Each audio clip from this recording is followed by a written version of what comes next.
Welcome back to Geek Channel 8. I'm Eric. I'm Rosie. And I'm Johanna. This week, Dracula's Daughter from 1936. Yes, the Dracula movie you have never seen.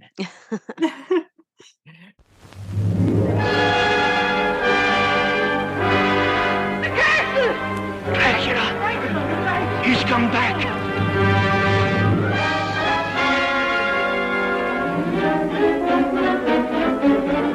Sander, look at me. What do you see in my eyes? Death. Do you like jewels, Lily? This is very old and very beautiful. Please don't come any closer.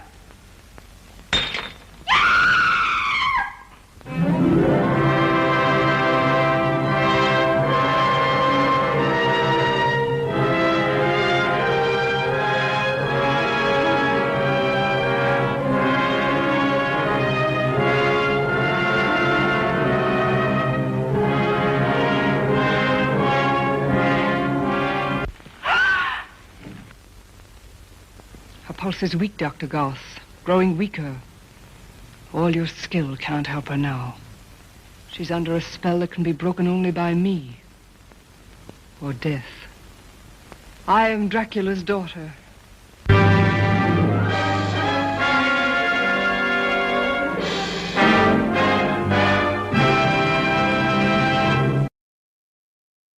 I had an eventful morning this morning. Oh. I have two cats that are still kittens, technically. I think they were born in June and we're recording this in December. So I guess that's still technically kittens. Oh, yeah, there's still very much kittens at 6 months. Mhm. But one of them is like as big as a cat. They're Siberians. And so they're huge. And this morning I was working on my notes for this show in bed with my laptop open. And one of them decided to jump over the screen. Like I didn't see it coming. Incoming cat over the screen, landed on my face. I think its intent was to go to the headboard. And so I have like a 3 or 4 inch scratch from the corner of my mouth to my jawbone. One of the many reasons I'm reminded every time we do this podcast why we are an audio podcast only, even though I know we could have way more viewership if we were on YouTube. But this morning I ran for the bathroom. It was just bleeding everywhere. I was using Kleenex and stuff like that to try to staunch the blood flow. It looks like a crime scene in the bathroom right now. I didn't have time to clean it up. So oh my gosh. That was my wake up morning.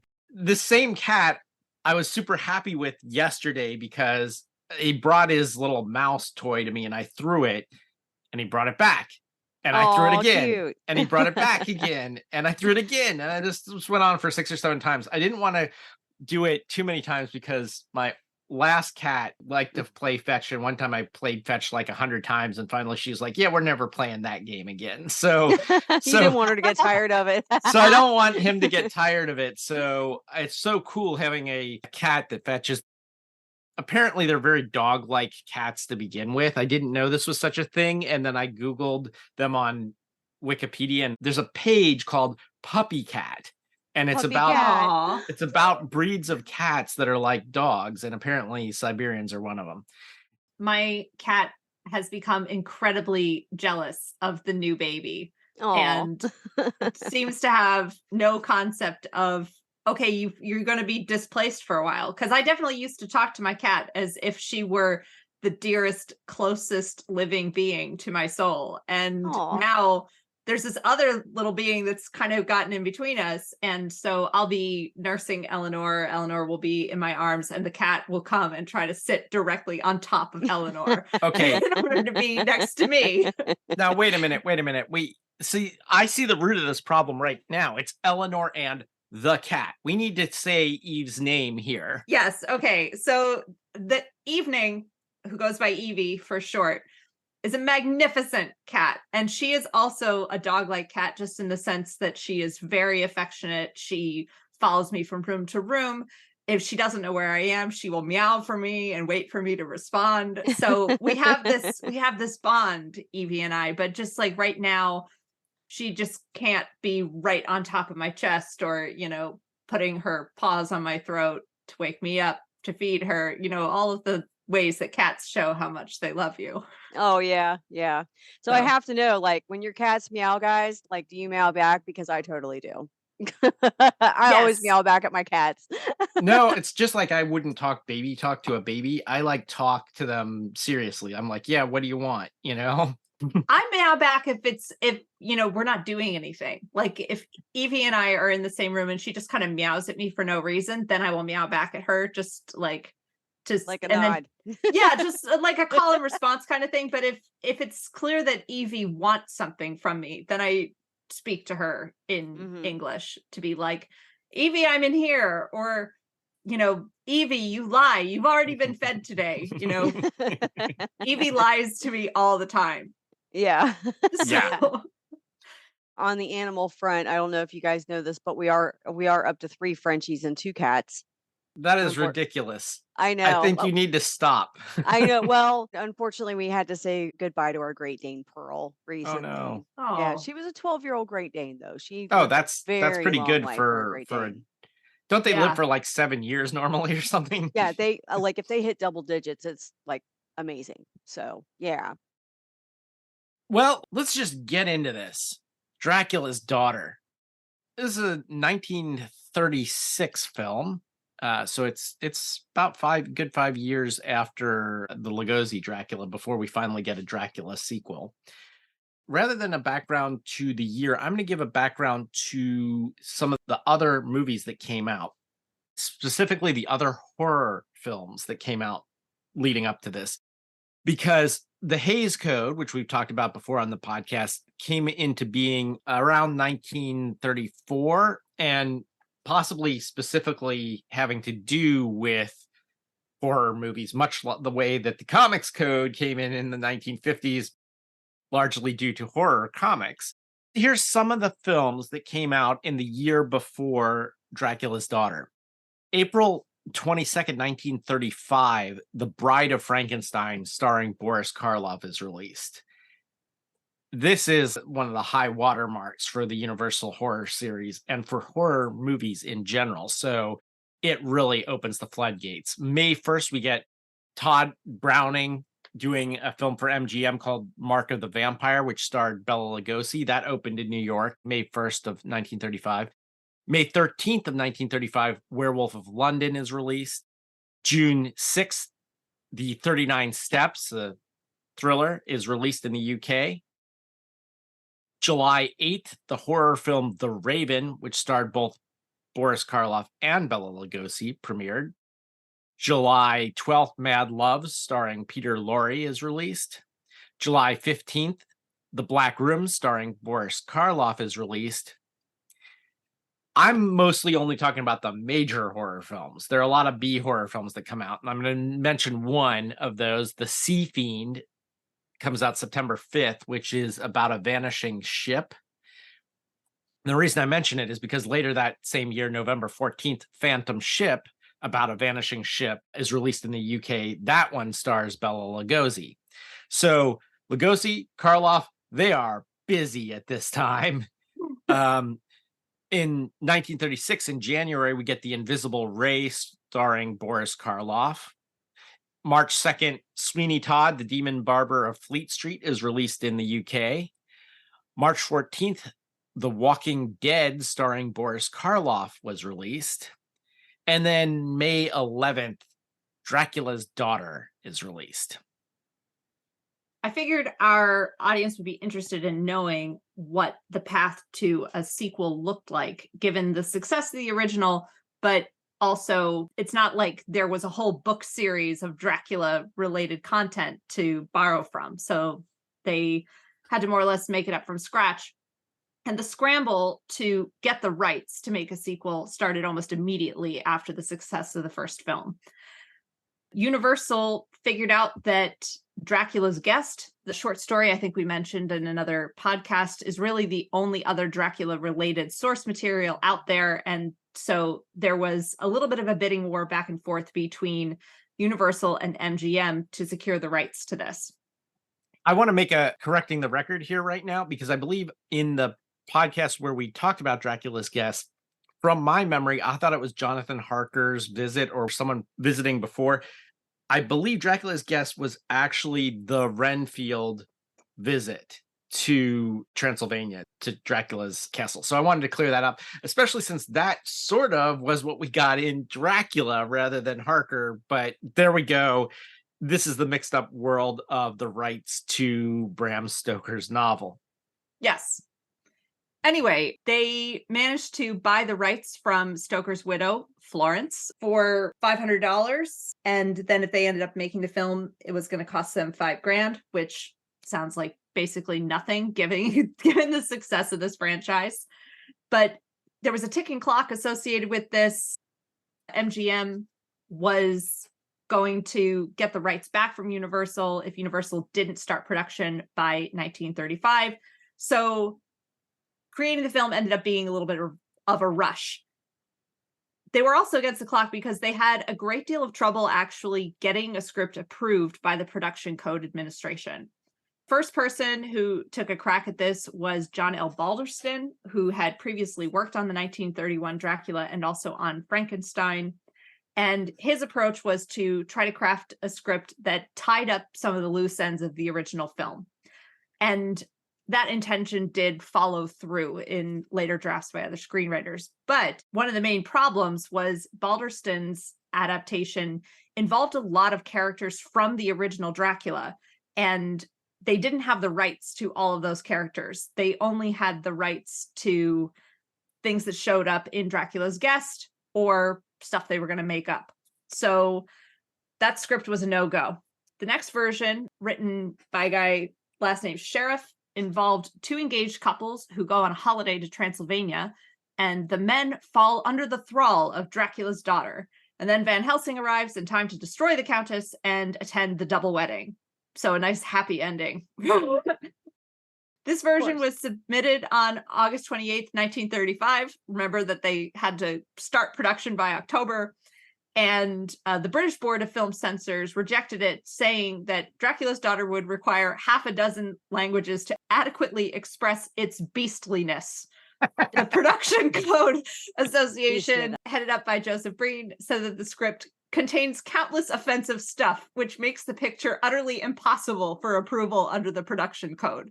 What's hilarious is we're watching this after having watched The Devils. Yes. Yeah. It's amazing how strict the code was. So Sheriff attempted multiple rewrites, but was rejected by the censors every time. They managed to get an extension to start the production in February 1936, and they were then able to put forward a third screenwriter, Garrett Fort, who met with the production code officials along with Universal executive Harry Zahner in that February, during which Universal was asked to just make some minor tweaks, mostly to the scene where the Countess asks for a young wastrel to pose for her. And we'll talk about that scene in greater detail, but they wanted to make sure that there was no indication that a, quote, perverse sexual desire on the part of Maria or an attempted sexual attack by her upon Lily. So they... In the original draft, apparently it was maybe a little bit more explicitly lesbian overtones, etc. You dropped the L word already. We're only like 5 minutes into the podcast. Okay. Well, I should mention, like, that's a huge can of worms we're going to have to open up. But it's because one of the other major source materials that they were drawing on is an 1872 Gothic novella called Camilla. Camilla, yes, written by Joseph Sheridan Le Fanu. And I wanted to do a book report on this, but I discovered that I've lent my copy of Carmilla out to somebody. It's one of those things where, like, I loved this so much that immediately I went to one of my first girlfriends. I'm like, you have to read this. And then obviously they never did. And I never got my book back. But you are making a promise to the podcast by bringing this up to our listeners that there will be a book report on Camilla like later on in a future episode. All right. Well, if we cover any of the film adaptations of Carmilla, I will be sure to come prepared with notes. That covers a lot of the background. Only other thing to note is that Gloria Holden, who was cast as Drac's daughter in this, was really wary of participating because she saw what had happened to Bela Lugosi, who became like synonymous with Dracula. And it was very difficult for him to escape that in his career. And she saw the same thing happening for her. And what's kind of interesting is that like slight revulsion about playing the character, or the reluctance, actually kind of works in her favor and sort of made her performance really believable as this distant, aloof vampire. Yeah, Gloria Holden, I thought actually was fantastic in this, and I hadn't seen her in anything else. Did you see anything come across about an accident that happened on set? No, tell me about the accident. Oh, now I don't have the information, but apparently there was an accident on set. I think the producer was hurt somehow. Gosh, I don't know. I would have to look it up. But yeah, there was an accident on set. There was a rumor that it happened on Friday the 13th. And there was a YouTuber that talked about it. You can look it up on YouTube. There's a whole video about it. But he talked about how there was an accident on set. There was a rumor that it was on the 13th, but the YouTuber like broke it down by production dates and everything. And he was like, there's no way it happened on Friday the 13th. But, the accident actually really did happen and stopped production for a hot second. But then they got back to it. So yeah, look it up. It's an interesting story. I had no idea. It's not Wizard of Oz level accident. Nobody died, but I think the director may have gotten hurt. I have some of our lazy internet research real quick. According to the IMDb, which for us is a trusted source, Wikipedia does not consider it a trusted source, and never mind the fact that it's Wikipedia that doesn't consider it a trusted source. Wikipedia, not a trusted source? What are you even talking about, Eric? Wikipedia does not consider the IMDb Internet Movie Database to be a trusted source. We do. So, according to the IMDb, director Lambert Hillier was injured on the 9th day of production, according to Publicity Friday the 13th, when a freestanding fill light toppled on his head. Nearly half a day of shooting was lost when he was briefly hospitalized. However, filming started on February 4th, 1936 and finished on March 10th, 1936. And there was a Thursday the 13th, but no Friday the 13th in that time interval. So cool. Nice little tip there, Rosie. Thanks. You're welcome. The sparkling drinks are just dandy, the chocolate bars and the candy. So let's all go to the lobby to get ourselves a treat. Do you have any suggested food or drink pairings for us for this film? Yes, I do. There was a scene where Mr. Garth, I guess it was his wife or their maid or whatever, asked him if he was ready for his barley water. And I was like, barley water? What is that? I call it beer, but you can call it barley water. Well, this isn't beer. This is like kind of a tea made from barley, and it has a lot of health benefits to it. It's good for your kidneys if you have UTI, and it also keeps your skin clear and stuff. In India, it's a regular practice to drink this every day. I mean, it's basically a tea made from barley. It reminds me a lot of gruel, if you've ever had gruel. My grandma was German, and that was like one of the few German things that she carried with her through our family was whenever we were stomach sick, we would get gruel, whether it was going out the other end or going out the front, that would settle the stomach. And I'm telling you, it works. But the barley water is one of those things that you can kind of just drink every day, and it has health benefits to it. It's 1/4 cup of barley, hot barley, hulled barley or pearl barley, 3 cups of water, a teaspoon of rock sugar or pink salt as needed, 2 tablespoons of lemon juice. You add barley to a large bowl, pick and discard any debris, holes, or stones. Pour water and rinse them well at least 4 times in plenty of water. Rub and rinse them well. Drain the water completely. You can soak them for like 7 hours before you even make them. And apparently that avoids gas. if you do it that way, you won't be so rootin' and tootin', I guess. Then you cook it in a pot and you strain it. I found the recipe online on IndianHealthyRecipes.com. I remember that line in here, and it's good to know that there is like something that if you drink every day, it has health effects, because I've been hearing for years about how you should have a glass of wine every day, and I never drink wine. I was gonna say, yes, you do drink. Nice. Nice. I saw your Facebook pictures from when you came into town, bro. This movie opens right on the heels of the ending of the Bela Lugosi Dracula. And Von Helsing, he's called Von Helsing here rather than Van Helsing. No explanation for that. Von Helsing. Frankenstein. Yeah, exactly. Roderick Frankenstein. So Professor Von Helsing is arrested by a couple of bobbies who happen upon the scene at the end of Dracula, where he has just staked Dracula through the heart. First, they find Renfield, whose neck is broken at the bottom of the stairs, and then they find the body of Dracula, and they ask Von Helsing if he knows anything about it, and he says, "Yeah, I did it." So, I did it. they take him into custody, where he's taken to Scotland Yard and interviewed by Inspector Humphrey. This is an interesting scene because we now have Von Helsing trying to explain to Scotland Yard what a vampire is.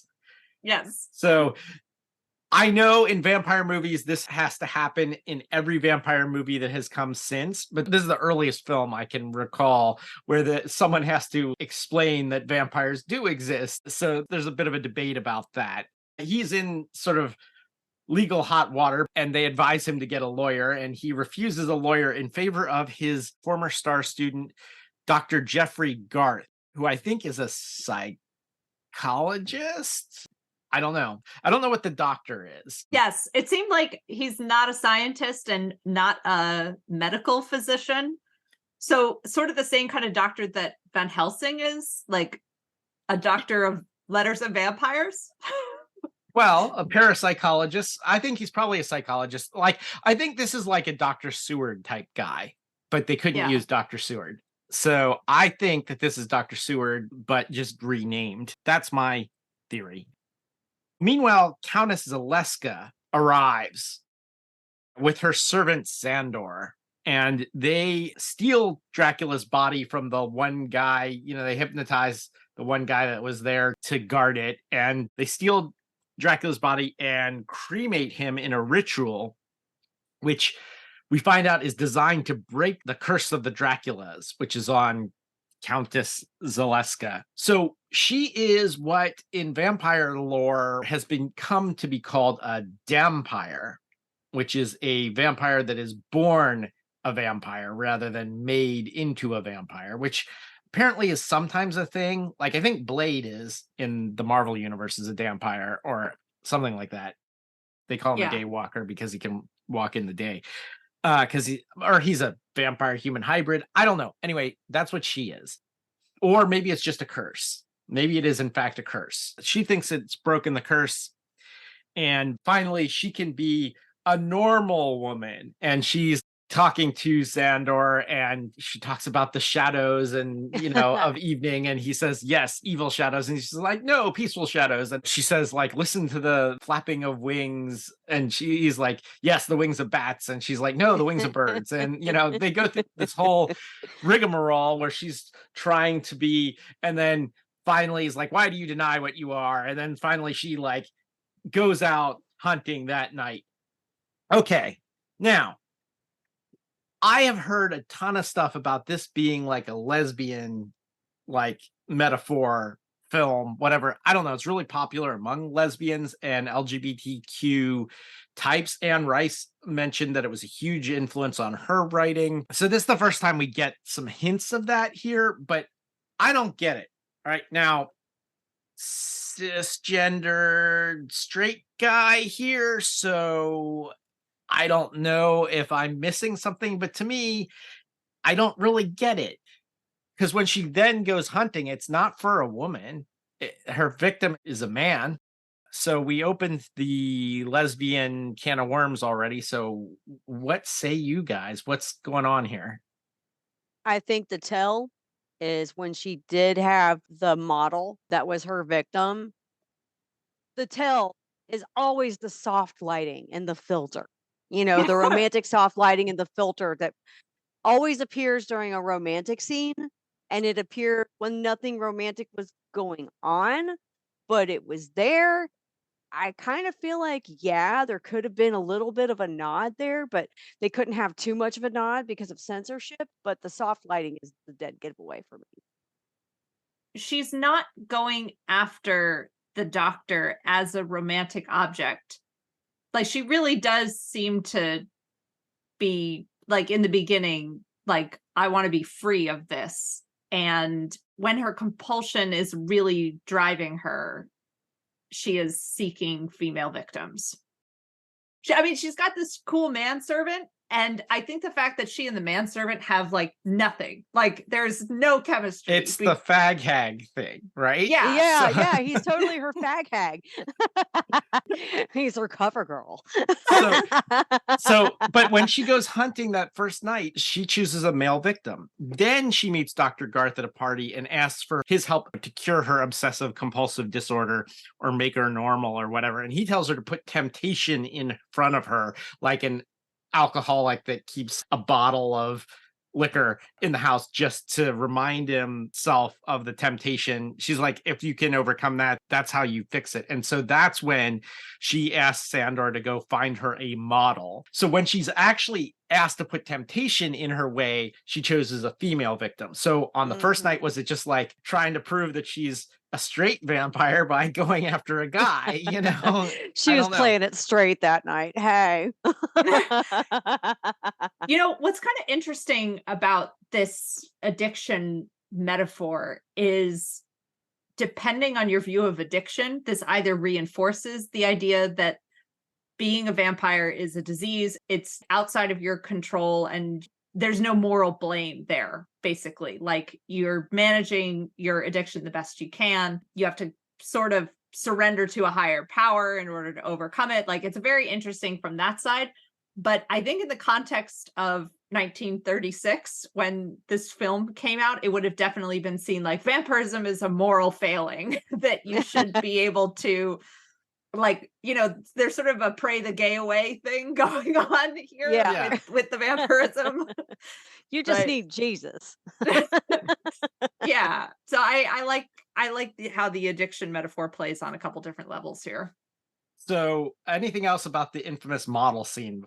I like how they went from, like, you knew she was going to be attacked, but they never showed it. They just panned up to that weird animal hanging on the wall or whatever that was. But you knew what was going on. I love that about old movies. Sometimes I fall in the camp of, we don't need to see all the guts and gore, as long as you just let us know what's going on. Sometimes I'm in a mood, I'm like, I just don't want to see all that gory crap right now. Yeah, I agree. And I think this kind of plays into a general thing about this character, that the Countess is in real contrast with the two other main female characters we see. Different from the model that she chooses, because the model is kind of helpless and weak and prone to suggestion, that sort of thing. But also, the Countess is in such stark contrast with Janet, the secretary, like right from the get-go. Yeah, and they draw attention to it in a couple places. Like, the doctor remarks like, oh, this is the first woman's flat I've been in with less than 20 mirrors in it. And we, the audience, know why there are no mirrors there, but it's just one of many ways that the Countess, as someone who is slow, deliberate, calculating, reserved, and mysterious in a sexy, melancholy kind of way, is set way apart from the flirtatious, petty, wholesome other female characters. I mean, like, the secretary especially just seems like the most annoying person in the whole world. I know, like, the prank call she was making, that was cracking me up. Like, really? Yeah. What was the purpose? But okay. Well, she didn't want Garth to get involved with Zaleska. Well, and did you notice the fur coat on that secretary? It is the most enormous, luxurious. She's a baron's daughter, right? Yes, what is she doing having a job of any kind? I know. I think that's what lets her have a job. That's true. Yeah. Maybe they're paying the doctor to, like, please give her something to do. Yeah. Yeah. Well, you know what else are you going to do with such an outspoken woman in the 30s? Yeah. Yeah. The model is taken to the hospital, and the doctor and Janet, who's the secretary, are quarreling when he gets called away to come look at this body, and there are 2 marks on her neck, and so he immediately calls Von Helsing. Shortly after that, Countess Zaleska comes to the doctor and tells him she failed the temptation test. He tells her that she just needs to tell him the whole truth, and she begs him to leave for the continent with her. So when he gets called away to see the patient again, Janet shows up and Zaleska and Sandor take her hostage. They basically kidnap her. Yeah. Meanwhile, back at the hospital, they hypnotize the patient and learn a few clues about what's going on before she dies. Zaleska flees with Janet, and the doctor summons the rest of everybody else. Oh, by the way, Von Helsing's not in this anymore. We talk about him, but we never see him again. So the whole thing about him being arrested, that's never resolved. We have no idea. He could be in prison right now for all we know. He's probably still rotting in jail. Chaos is happening. Remind me to bring that up again at the end, because I have an idea for this. The doctor charters an airplane, which is a biplane in these days. I didn't know you could charter a biplane. He's like, I'll just fly my own biplane there and fly, I'll like a rent-a-car, right? When the lights come on at Dracula's castle, because Zaleska and Xandor are home, the peasants freak out. So the doctor has to hire a carriage to get as far as the Borgo Pass. We've been down this road before, literally. Count Zaleska wants Garth not for a cure anymore, but to be her partner, which ticks off Sandor because he thought he was going to get the eternal life vampire treatment. And so he tries to kill him when he arrives at the castle, fails, and shoots another arrow at him. He's got a bow and arrow, and accidentally kills Countess Zaleska. Shoots her through the heart with an arrow, basically a wooden stake, which brings up the point, why doesn't everyone just carry a bow and arrow to kill vampires? Why makes sense. Get close enough to have to stake them in the heart with a hammer and all that? Why not just shoot them from a distance away with a bow and arrow? I wonder whether this is like an error in vampire mythology that was I didn't read about whether this was Hays Code related problem, but I bet you that putting a stake through a female vampire's heart at the time that this film was made would have been seen as like too sexual or something. Too violent, too sexual. So like the arrow is like a good way for a female character to die. Well, it's actually pretty smart. I think eventually they do end up using it in Buffy. I think she carries a crossbow. But yeah, I'm thinking, why did it take so long? Because it's going to be another 60 years before Buffy comes along and starts using a bow.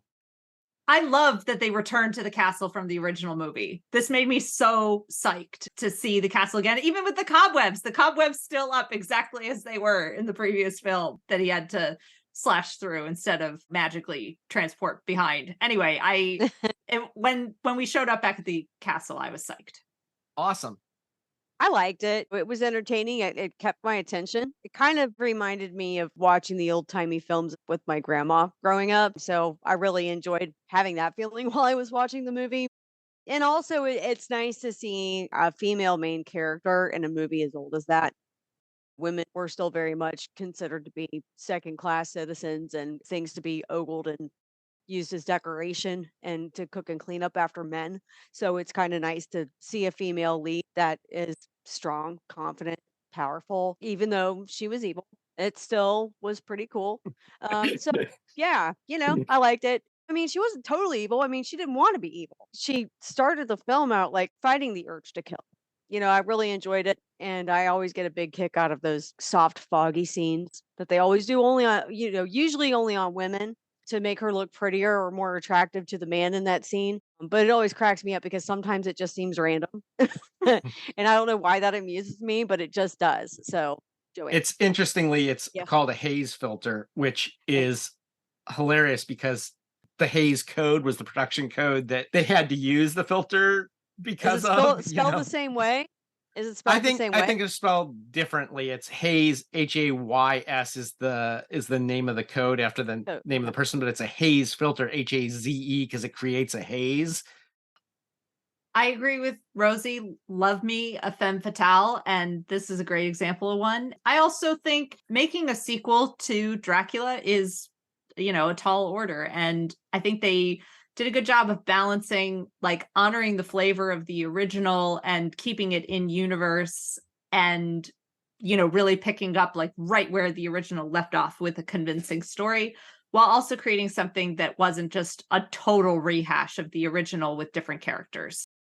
There was some interesting, complicated tension caused by the fact that the main character was a woman and trying to resist the vampire path. So yeah, 2 thumbs up from me. I hadn't seen it before and was really glad I did. I just had a random thought. If this movie would have been made today, I feel like she would have showed up because Dracula was killed. Most of the time in vampire lore, if your parent vampire dies, you feel it and you're immediately drawn to wherever they are. Even if you're living separate lives across the world, you're right there. And I feel like if that movie would have been made today, she would have showed up for that reason and not just randomly showed up like nobody knew that Dracula had a daughter. I think she did show up for that reason. Didn't Did she? I mean, Because she was there to cremate the body. That's why her and Sander showed up. kind of gave me the vibe more of like she was showing up to plan his funeral and stuff rather than showing up because, she felt in her soul that her father had died. That's possible. It could go either way on that. If this were made today is an interesting statement because rumors are it is being remade right now as we speak. Awesome. You say awesome, but hang on. It may not be. Yeah, who are they casting? This is what I want to know. Right. Who Now- are they casting Yeah, as the exactly. Countess? Now, there's very little known about this right now. It's all sort of rumors and speculation, but from what I've heard anyway, you remember your whole subtle thing about like old movies being subtle and stuff like that. The team that has been chose to remake it or has gotten the rights to it or whatever is The Walt Disney Company. no, Oh, no, God. no, it's the people who brought you the Scream reboot. So the Mm. expectation is that it's going to be a lot more gory and action oriented.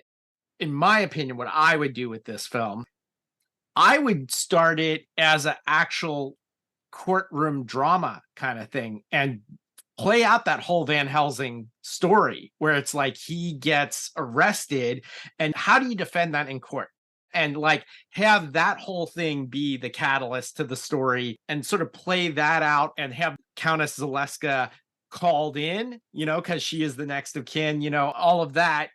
And then from there, you spin off into the Dracula's daughter story.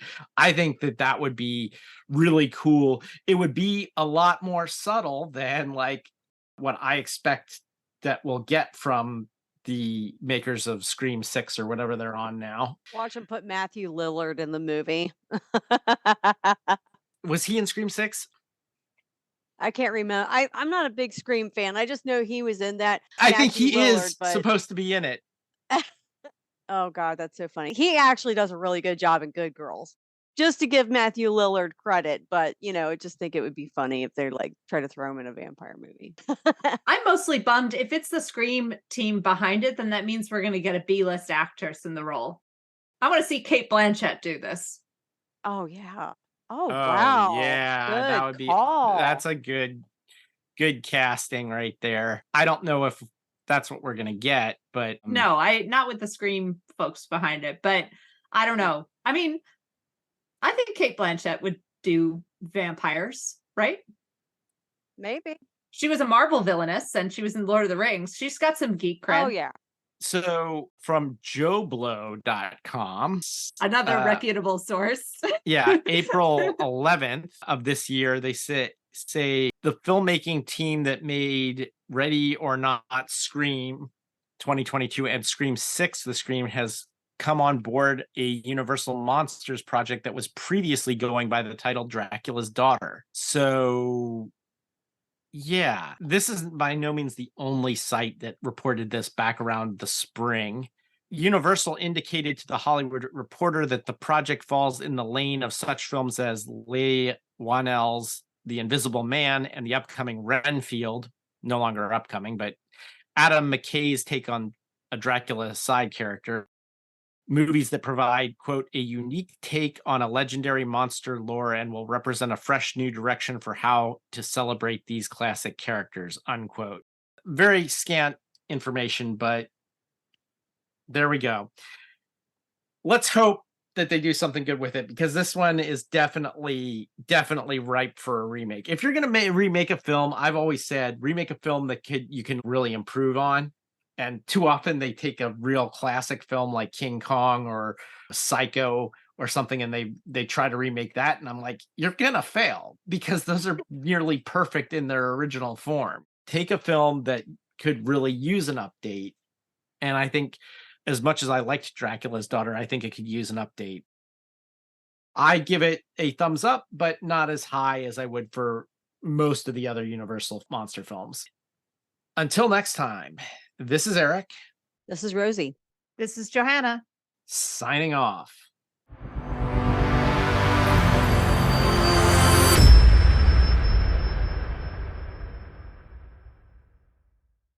When nothing romantic was going on, but it was there. So I think now I'm a straight I'm a cisgender, straight woman, maybe a little bit. I don't know. Anyway, so I could see where they can get it from,